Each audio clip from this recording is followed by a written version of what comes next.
gbogbo ẹ̀yin tí ẹ wo góòlù lẹ́ni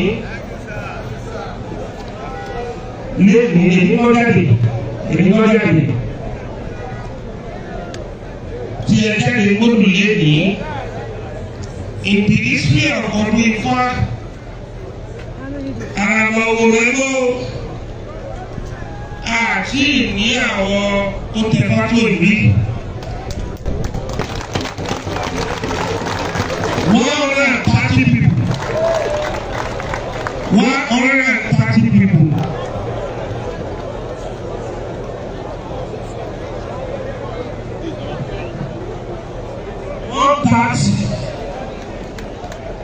olórí àgbẹ̀ fún àwọn babaláwo wa wọ́n máa tẹ̀ díẹ̀ fún àwọn tó fẹ́ tẹ̀ fún wa. Nítorí pé ọ̀rọ̀ organization lè wà tẹ̀ díẹ̀ fún ọlọ́run ní capacity láti tẹ̀ báyìí. Gbogbo ọjọ́ láti tẹ̀ báyìí, mo tẹ̀ fún àtẹ̀lé ní ìyá 2000. Nígbà tó tẹ fúngbà yẹn ní Abẹ́òkúta around 300,000 ló fi tẹ fúngbà yẹn ẹ̀wọ̀n owó ṣe nígbà yẹn. Ṣùgbọ́n nítorí pé àwọn mẹ́ta wa abẹ àwọn babaláwo tó wà láàrin wa pé kọ́ wò ó ṣe fún wọn wọ́n lè mọ èèwọ̀ wọn wọ́n lè mọ ìlànà ìṣẹ̀dá wọn.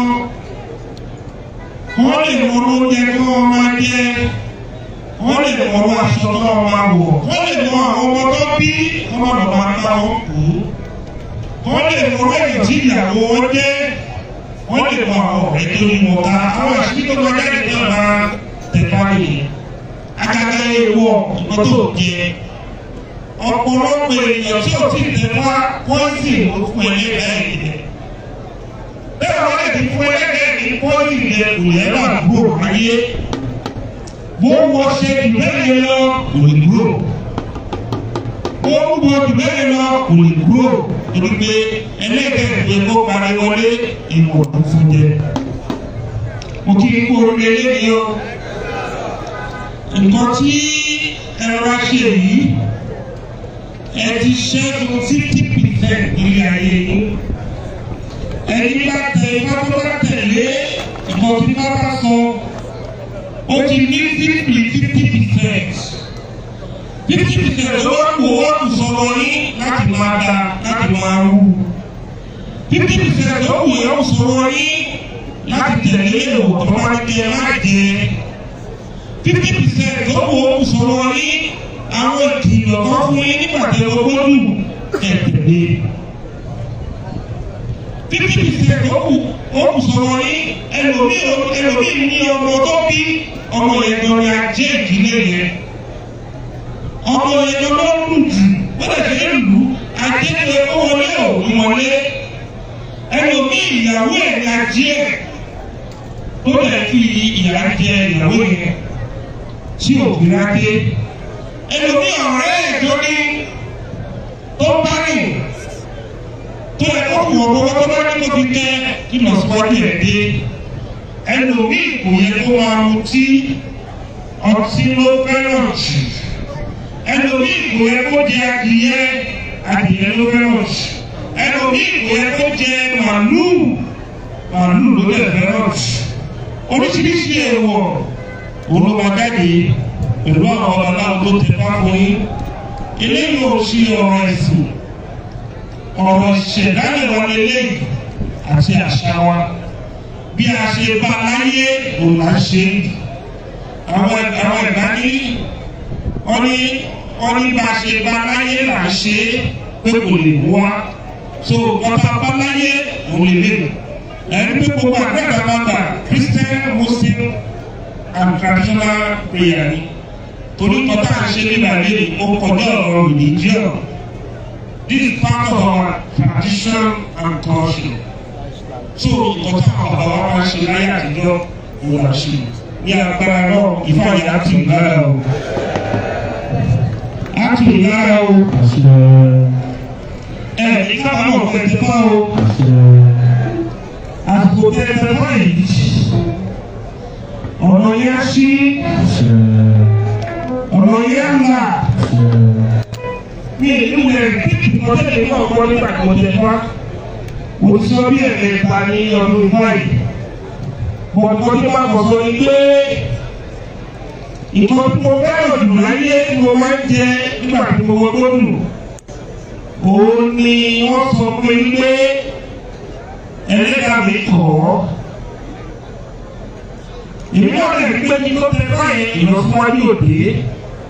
Ṣùgbọ́n nígbà tí mo tẹ báyìí láàrin oṣù mẹ́fà, gbogbo kan mi lè sì lọ gẹ́gẹ́. Aṣọ tuntun tí mo máa ń wọ̀ yìí, mọ́tì kọlọ̀ ni mo máa ń wọ̀ tẹ́lẹ̀, mo tẹ̀ máa ń láì rẹ̀. Ìmọ̀ àwòsàn rẹ̀ nígbà yẹn. Ṣùgbọ́n nígbà tí mo wọ gbódùn náà sọ pé kì í má wọ̀sọ̀ tó ní mọ́nà mọ́ o ẹlòmíì ò gbé awo ni kì í sọ̀rọ̀ awo. Mo ní aṣọ nìkan mo ní pọ́ìntì kan wọ́n dàbí pọ́ìntì. Mo ní sẹ́pọ̀tì nìkan àbí sígírẹ́tì kan wọ́n dàbí sígírẹ́tì. Ìgbà tí mo ti pátọ́ láàrin oṣù mẹ́fà àwọn aṣọ tí mo ti nínú ọdún mi tó lé ní 200 plus. Mo wá ní kí pé lọ́wọ́ ni wọ́n aṣọ bíi 30.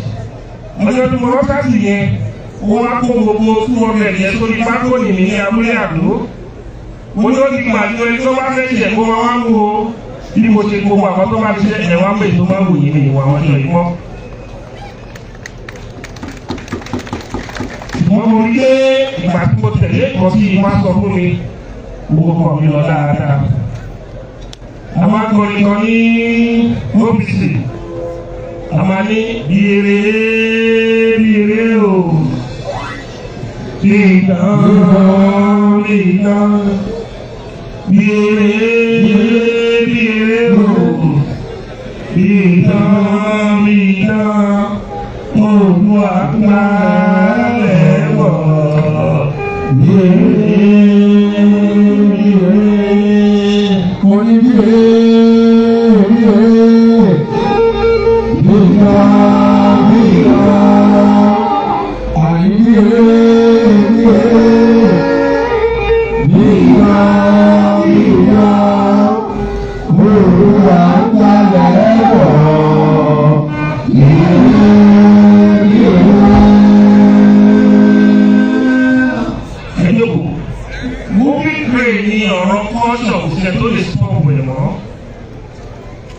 Àwọn ìgbéra sọ pé ojú ti là ẹnì kan ò lè sọ pé torí ẹ̀sìn ó bẹ̀rẹ̀ gbogbo ìṣẹ̀dálẹ̀ wà dé mọ́ ẹnì kan ò lè sọ pé torí ẹ̀sìn ó bà àṣà wa jẹ́ ẹ̀sìn tí wọ́n sọ yìí àkókò ẹ̀ náà làwọn náà lò tàbí débi gíga. Àmì àìmọye àbúrò tó lọ́lọ́ rẹpẹtẹ tó ṣiṣẹ́ fún wa. Àmì àìmọye wòlíì tó ṣiṣẹ́ fún wa. Bẹ́ẹ̀ náà làwọn ní àìmọye babaláwo tó ṣiṣẹ́ fún wa. O wà ní sọ pé torí pé o wà ní ẹ̀sìn kan kò bá ìṣẹ̀dálẹ̀ Yorùbá jẹ́. Ìwọ́n tó bá ti sọ àṣà ẹ̀ nù. Ìran tó bá ti sọ ìṣẹ̀dálẹ̀ lọ, ìran yẹn wà ń wọ ewu kò tẹ̀lé ìlọsíwájú. Even some of the Arab countries, gẹ́gẹ́ bí wọ́n ti gbàgbé ìṣẹ̀dálẹ̀ wọn, ó wà lára kan tó fa problem ní some Arab countries láì. Àwọn African countries tó gbàgbé ìṣẹ̀dálẹ̀ wọn, ó wà lára kan tó fa problem fún wọn. Ẹni tó bá lọ tó bá súnmọ́ ọ̀rọ̀ European Union dáadáa kò sí ẹ́mbásì European Union tí ò sí consular for culture. Wọ́n máa ní consular culture ní gbogbo ẹ́mbásì wọn. Tí o bá lọ sí ọ̀dọ̀ consular yẹn tó wà ní ṣáàbì culture, wàá rí pé cultural department ní ẹ́mbásì yẹn tó bá fún ẹ ní dọ́kúmẹ́ǹtì ìlú wọn ẹ mọ̀ pé ìlú tẹ̀lé oúnjẹ táì àwọn oríṣiríṣi òṣìṣẹ́ ló wà bẹ́ẹ̀. Mo lọ sí Cairo ní 3 years ago. Mo lọ sí museum wọn. Nígbà tí mo dé museum wọn, òrìṣà omi wà níbẹ̀, òrìṣà iná wà níbẹ̀, òrìṣà ilẹ̀ wà níbẹ̀, oríṣiríṣi ló wà nínú museum wọn. Bó ti lè jẹ́ pé ìtìtì pẹ̀lú Islam tó. Tó mo bẹ̀ ẹ̀yin Yorùbá, wọ́n ní nǹkan ẹni kì í ti mẹ́ta nínú bí ni. Ẹ jẹ́ ká lo Christian, ẹ jẹ́ ká lo Muslim, ẹ jẹ́ ká lo tàbáláyé tàbí solve problem wa. Ìran tí kan tí Ọlọ́run bá ti fẹ́ fún tí Ọlọ́run bá ti fún yàn ní nǹkan nínú ìran tó bá rí yàn lára, ó sọ fún Ọlọ́run pé kò kàn ṣe nìyẹn. Nígbà tí Ọlọ́run ṣẹ̀dá gẹ́gẹ́ bí ìran, nǹkan tó fún ẹ, ó rí ẹ lára, nǹkan oníkan ló wù ẹ́, nǹkan tó gbà láti sọ pé Ọlọ́run ò kàn ṣe nìyẹn. Tó bá lè sọ pé Ọlọ́run ò kàn ṣe, gbogbo nǹkan tó Ọlọ́run dá síbẹ̀, Ọlọ́run á ní ẹ dáwọ́ ṣe dúró, ẹ má jẹ́ kí wọ́n ní progress. Tí wọ́n bá ti ní progress, wọ́n á padà wá sọ́dọ̀ yín. Nígbà tá a pa wọ́n tì, wọ́n mọ̀ wá nígbà tó, òun làwọn á padà díẹ̀díẹ̀ báyìí. Ní agbára Ọlọ́run, ọlá àti ògo ilẹ̀ Yorùbá kò ní padà sẹ́yìn o. Gbogbo tí a bá dáwọ́lé ayọ̀ sí èrè ẹ gbìyànjú. Àwọn náà ní ẹ ní Ọ̀ṣun Òṣogbo níjọ́ Friday. À ń parí Ọ̀ṣun Òṣogbo ló, à ń parí Ọ̀ṣun Òṣogbo. Mo máa ti wà lábùjẹ báyìí. Ó wá di ọwọ́ ẹ̀sẹ̀. A máa ṣe program lórí ìṣẹ̀ṣẹ̀ dé. Ní abúlé Àdó, orí ẹni ìṣẹ̀ṣẹ̀ ẹni ní lórí àwọn tí ò mọ̀ kọ́kọ́ pè ní ìṣẹ̀ṣẹ̀. Wọ́n mọ̀ pé àwọn ìṣẹ̀ṣẹ̀ ní ẹ̀yẹ kọjá ọ̀rọ̀ òrìṣà. Wọ́n ní orí ẹni ìṣẹ̀ṣẹ̀ ẹni, ìyá ẹni ìṣẹ̀ṣẹ̀ ẹni, bàbá ẹni ìṣẹ̀ṣẹ̀ ẹni, ìkọ̀rí ẹni lọ́dọ̀ lẹ́yìn ìkọ̀rí ẹni ìṣẹ̀ṣẹ̀ ẹni. Nígbà àwọn ìgbà gbọ́ pé àwọn gómìnà ti kílẹ̀ public holiday fún ṣẹ̀ṣẹ̀ àwọn onílàgàrà. Gómìnà tó ti kílẹ̀ public holiday fún ṣẹ̀ṣẹ̀ ó ti kílẹ̀ public holiday fún ọmọ ẹlẹ́ka àti ẹ̀mí àgbàrẹ́ àti ìyá ẹ̀. Wọ́n ní orí àbábọ̀ òṣìṣàkúni o, àbí òṣìṣàkúlẹ̀ o. Ẹni tí wọ́n wá ń pòwe pé orí àbábọ̀ òṣìṣàkúlẹ̀ ọkọ̀ èdè ẹni o. Orí àbábọ̀ òṣìṣàkúni kówó yẹn lè pọ̀ dáadáa, lọ́wọ́ ẹ̀ lè pọ̀ dáadáa. Àríyàn òṣìṣàkúlẹ̀. Orí adé tí ẹlẹ́gbẹ̀ẹ́ ò lè gbé, òrìṣà ló máa bá dé. Òpó tí ẹlẹ́gbẹ̀ẹ́ ò lè gbà, òrìṣà ló máa ràn án lọ́wọ́ tó máa lè gbà á. Àwọn òwe tó wà sá gbọ́dọ̀ kọ̀lé ìpínlẹ̀ Yorùbá. Orí àpapọ̀ ẹ wá ní àwọn òṣìṣẹ́ sílẹ̀, ẹ gbọ́dọ̀ sílẹ̀ ní mo ti máa rí adé bílíọ̀nù. Orí adé tí ẹlẹ́gbẹ̀ẹ́ lè gbà gbà tí ò wá ní ìrànlọ́wọ́ olúmọlẹ̀. Orí adé tí ẹlẹ́gbẹ̀ẹ́ lè gbà gbà tí ò wá ní ìrànlọ́wọ́ ẹlẹ́yẹ. Ó wà ní ìrànlọ́wọ́ àwọn ẹgbẹ́ ọ̀rọ̀ tó yí ká. Tó ẹ bá sọ pé orí ìjọba àpapọ̀ káàbù ìṣàkíyèsí gbogbo wọn la máa bọ̀ ọ́ àpapọ̀ iná lọ́wọ́. Ẹ má jẹ́ ní ìgbà yín láti lò púpọ̀.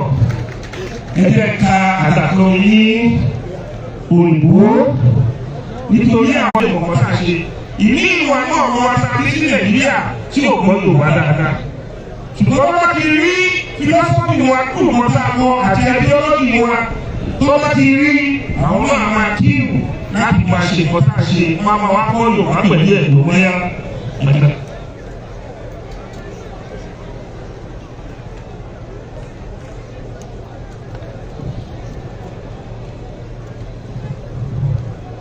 I am delighted to welcome you all to the celebration of 2025 edition of Ifa Festival. I welcome our royal mother and host, the Alagole of Agole land. Alagole of Alagole land. Ọba Chief Chitu and the Alákùté of Akute land. Ọba Ìdòwú Akíndélé. Other royal fathers are here present. I appreciate all members of the Oduduwa People's Congress obviously for their presence and commitment to the cause which the Ologun Federal Foundation OFF has been vigorously advancing. I express my sincere appreciation to all our guests. I also congratulate 130 people. Everybody goes on here, 115 lower there. 115 inú bàtà ìwé ní àárọ̀ àná tó tẹ fún wa. Ṣùgbọ́n ìpọ̀ lọ́mọ abúlé nígbàtà dé yìí báyìí. Àwọn tó yẹ pé lẹ́tọ̀ọ̀mà sì kí ìdíjọ́ ìwọ̀n òdìdí 130 people. Who just finished their 3 days rights in Igbodu? Ìfàyàtò lára lágbára ilé ìdùnmọ̀rẹ́. Together we have come a long way in using cultural promotion activities to bridge the gap between the Yoruba race and other races of the world. We have created a new path that other socio-cultural organizations follow. It's part of this obstacle on our path. Progressively, we have been able to strengthen the bond as we continue to advance this course. So once again, I commend all our members for their courage, untiring spirit, and the ability to sustain the ideas of the organization. May God continue to strengthen us as we fulfill the destiny of our race. Significance of celebrating the Ifa festival. Ifa is the divination system and Yoruba religion that represents the teaching of Orunmila. Ifa, oracular literary body, is made up of 256 volumes that are divided into 2 categories. The first is called Odi, mainly Odu, that consists of 16 chapters. Ifa is supernatural and deep. Orunmila is the basis of wisdom and intellectual development, and it creates spiritual connection between man and God. So as we gather here today, it is very important for us to know the reason for celebrating this festival. We celebrate this festival today in order to tell the world about the importance of Ifa and the spiritual connection with our destiny. We celebrate Ifa festival today in order to promote our culture, tradition, and heritage. Ifa is the spiritual manifestation of God, grace and blessing to humanity. Ifa divination reveals the spiritual journey of mankind and the mystery of our being. It is an opportunity for us to know our destiny and the journey of our life.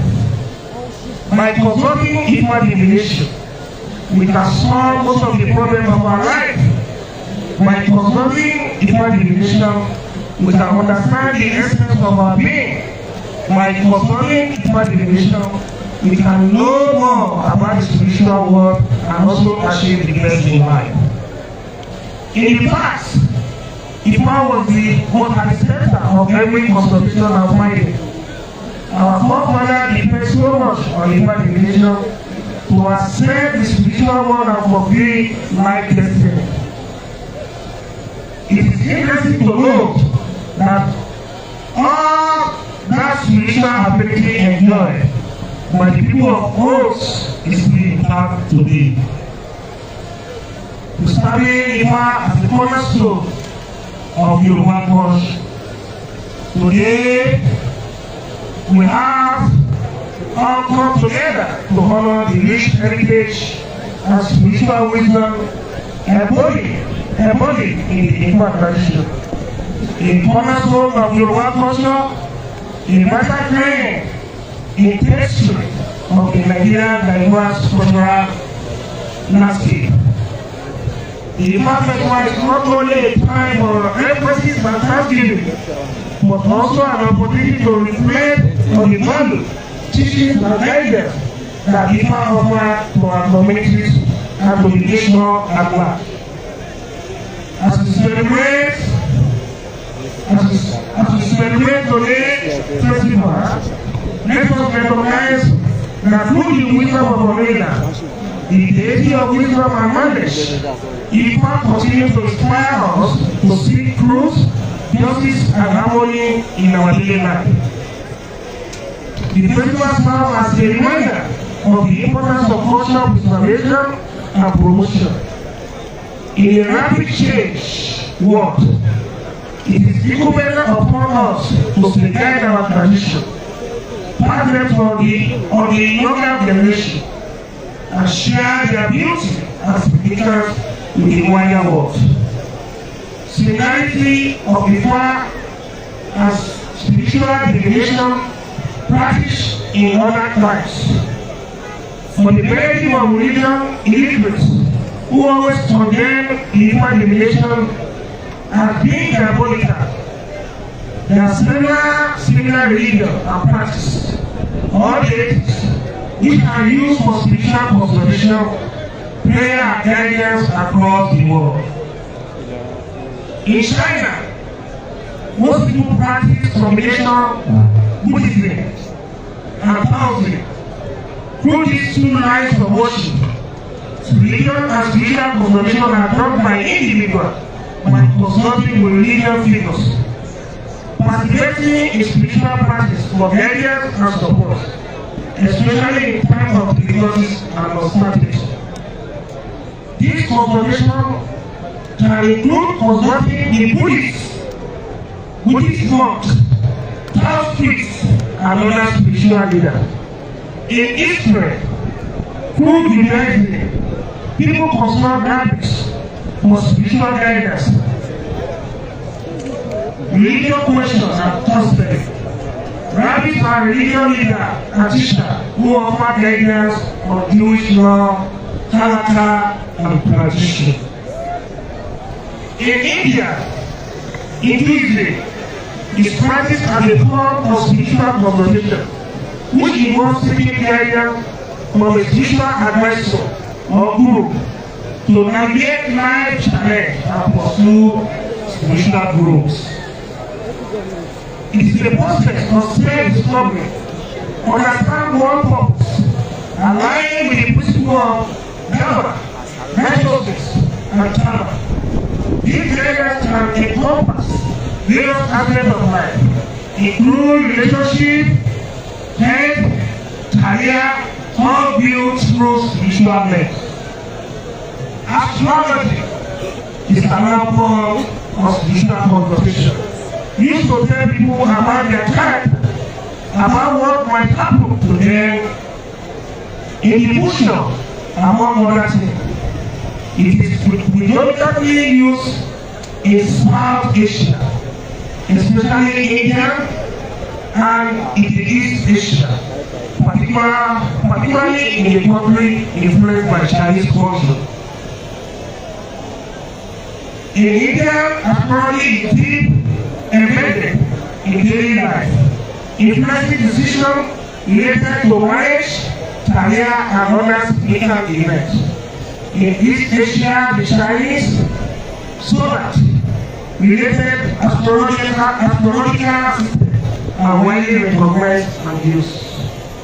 Additionally, various forms of astrology are also present in Western countries, though often with less pervasive influence than South Asia and East Asia. In Europe, spiritual conversation also take diverse forms, including chaplaincy and spiritual guidance for religious leader and approach, rooted in various philosophical and spiritual traditions like Buddhism, Hindus, and Judaism. These conversations often address essential questions value and religious belief, helping to provide support and meaning to life. Closer home in Ghana, Ifa is known as Apa, is interweaved with the daily lives of people, especially within the Ada community, where it is deeply embedded in their personal and family life. Conclusion: at this juncture it is important to stress that the need to appreciate and preserve the Ifa divination as part of our important heritage which we inherited from our forebears. Any generation that fails to share its culture and tradition and heritage will lose its identity.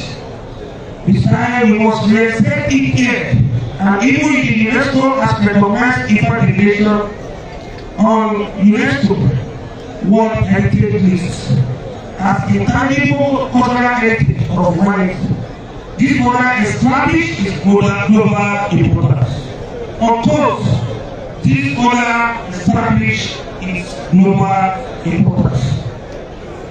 The necessary views above have been told to show that it is not only in Yoruba that Ifa divination is used for spiritual consultation, and this, like Ifa, many Greek races have also similar forms of spiritual consultation.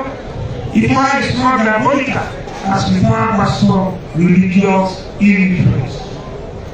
All over the world, if you do not have a spiritual guidance naturally to know where you are coming from, to build into the future, you will be acting like a blind man. It is very clear that the difference between culture and tradition and even religion. And we appeal to some of our religious leaders to stop using negative words for everything that concerns our traditional religion. There must be religious tolerance. The free religion in Nigeria can coexist without friction. There are thousands of religions across the world. So our people must stop thinking that it is only Christian and Islam and the major religion in the world. Finally, I want all the participants to engage fully in the various activities planned for the festival, from the standard ritual, shouting of old Ifa, to vibrant display of music, dance and arts. Let this experience deepen in our appreciation of our heritage and strengthen the bond of our unity among us. In closing, let us give thanks to Almighty God, their sponsors and for their guidance and protection. Please, the portion of the floor will give me a name, slide it one. Don't let the beginning. Sorry.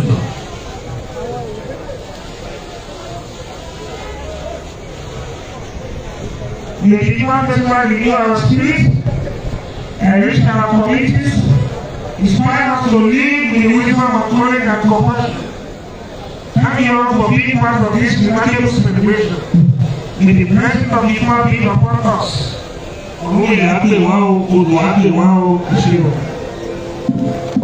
Wọ́n ní oṣù bàbá ṣeré tí olóòlóòlóòló gbogbo bá darí yóò ti ẹ̀ wá lè lọ́ọ̀lẹ̀ lọ́wọ́ ìwọ sábà mi lọ.